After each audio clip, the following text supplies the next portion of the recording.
Vous venez d'entendre le roi des Belges face au Parlement congolais et face au président Tshisekedi. Écrivons un nouveau chapitre ensemble, dit-il, sans oublier le passé, mais en l'assumant. Un passé, selon le roi des Belges, basé sur l'exploitation, sur l'abomination, sur un régime illégal, injustifiable, dit-il, marqué par les discriminations et par le racisme. Il a donné lieu à des exactions, a dit le roi des Belges. Je désire réaffirmer mes profonds regrets pour les blessures passées. Nous sommes avec Bob Kabamba, professeur en sciences politiques université de Liège à Bruxelles, en Belgique, pardon, et vous avez vous-même suivi ce discours. Alors je crois que la carte ne va pas bien parce que vous n'êtes pas à Kinshasa, hein, vous êtes bien en Belgique. Vous retiendrez ces propos, hein, du roi, mes profonds regrets, mais pas d'excuses donc. Non, il n'y a pas d'excuses. Donc, c'est dans la continuité de la lettre. Je pense que les excuses, c'est un peu tôt, du fait que les excuses, normalement, viennent à la fin d'un processus qui est entamé par les deux parties. Une fois que les deux parties se sont mis d'accord par rapport aux résultats, et à ce moment-là, les résultats, ça peut être les excuses. Je pense qu'on n'en est pas encore là, et il l'a très bien dit qu'il restait dans la lignée de la lettre qu'il avait transmise et donc au président Félix Tshisekedi, qui réaffirmait effectivement les regrets de la Belgique. Quand il dit le regret de la Belgique, c'est-à-dire, c'est par rapport au regret d'abord de la colonisation, donc de 1908 jusqu'à 1960, mais aussi des excuses par rapport à la famille royale.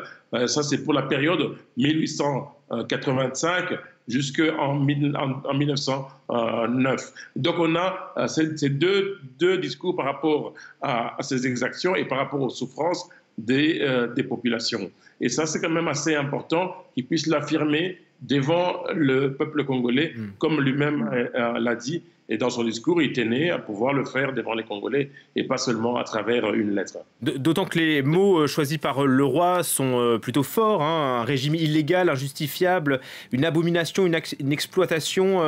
Ça reflète bien le passé colonisateur de la Belgique au Congo, hein. Tout à fait, ça reflète bien, mais c'est aussi les conclusions du rapport qui a été écrit et publié par les scientifiques qui ont été mandatés par le gouvernement belge et le Parlement belge pour justement essayer d'évaluer cette période. Et les mots qui sont tirés du discours du roi Philippe viennent donc de ce rapport, et ce rapport est très, très, très dur vis-à-vis du régime colonial. Et là, dans ce rapport, on met effectivement en exergue toute la souffrance et toute la brutalité, et comme vient de le dire le roi Philippe.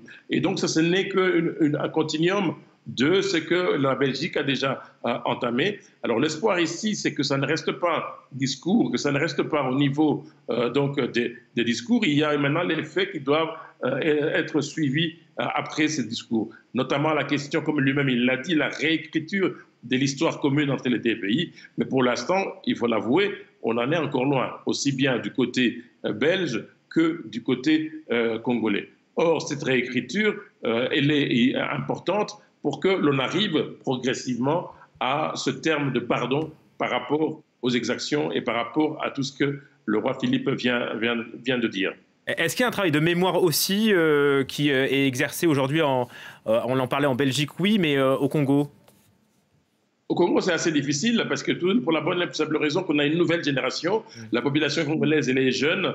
L'histoire du Congo est enseignée dans l'enseignement primaire et l'enseignement secondaire, mais les témoignages humains, les témoignages oraux de ce qui s'est passé deviennent de plus en plus rares. Et vous avez bien vu que pour la période 40-45, par rapport aux combattants, il ne reste qu'un parmi les milliers de combattants qui ont participé à la Seconde Guerre mondiale. Et donc, du côté congolais, il va de soi qu'il y a aussi tout un travail qui doit être fait, il y a tout un travail qui doit continuer, et ça ne concerne pas simplement la Belgique, ça concerne aussi le Congo, qui a aussi un devoir de mémoire vis-à-vis de cette histoire coloniale et de cette histoire de l'État indépendant du Congo. La relation entre le Congo et la Belgique, dit le roi, avait perdu de son dynamisme, référence à l'ère Kabila avec ses hauts et ses bas, dit-il. Vous diriez aujourd'hui que les relations sont apaisées avec Kinshasa, avec Félix Tshisekedi? Oui, les relations sont apaisées. Il faut avouer qu'à l'époque de président Kabila, les relations ont été assez difficiles et c'était quand même des périodes assez délicates du fait qu'il y avait des processus électoraux qui étaient difficiles à mettre en œuvre. Il y avait le fait aussi que le Congo sortait des périodes de conflits. Il y avait aussi beaucoup de conflits sur lesquels on attendait beaucoup du président Kabila et au niveau international, on n'avait pas l'impression que les réponses que Kabila données étaient à la hauteur des attentes de la communauté internationale.